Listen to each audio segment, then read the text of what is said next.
নমস্কার, সকলকে জানাই হ্যাপি নিউ ইয়ার। আজকে 12ই জানুয়ারি স্বামী বিবেকানন্দের জন্মদিবস। তাই আমার সকল গুরুজনদের শ্রদ্ধা ও প্রণাম জানিয়ে ও বন্ধুদের ভালোবাসা জানিয়ে আজকের আমার নিবেদন কবিগুরু রবীন্দ্রনাথ ঠাকুরের কবিতা বিচিত্র সাথ।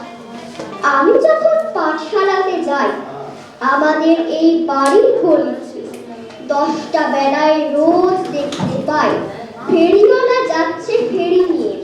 চুড়ি চাই, চুড়ি চাই, সে হাঁকে। চিনের পুতুল ঝুড়িতে তার থাকে, যায় সে চলে যে পথে তার খুশি। যখন খুশি খায় সে বাড়িতে। 10টা বাজে, 10:30 বাজে, নাইকো তারা হয় বা কাছে দেরি। ইচ্ছে করে সেলেট ফেলে দিই, অমনি করে বেড়াই নিয়ে ফেরি। আমি যখন হাতে মেখে কালি ঘরে ফিরি, 4:30 বাজে। কোদাল নিয়ে মাটি কোপায় মালিক বাবুদের ওই ফুলবাগানের মাঝে। কেউ তো তারে মানা নাহি করে, কোদাল পাছে পড়ে পায়ের পরে।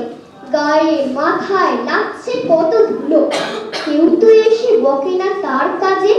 মাতারে তো পরায় না সাফ জামা, ধুয়ে দিতে চায় না ধুলো বালি।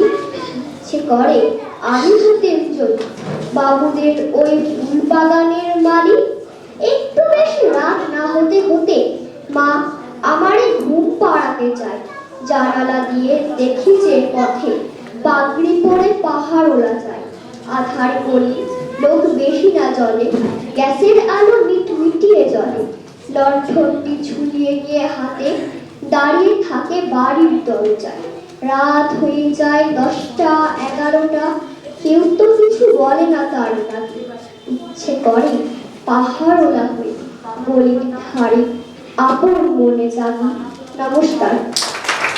বাহ, খুব সুন্দর।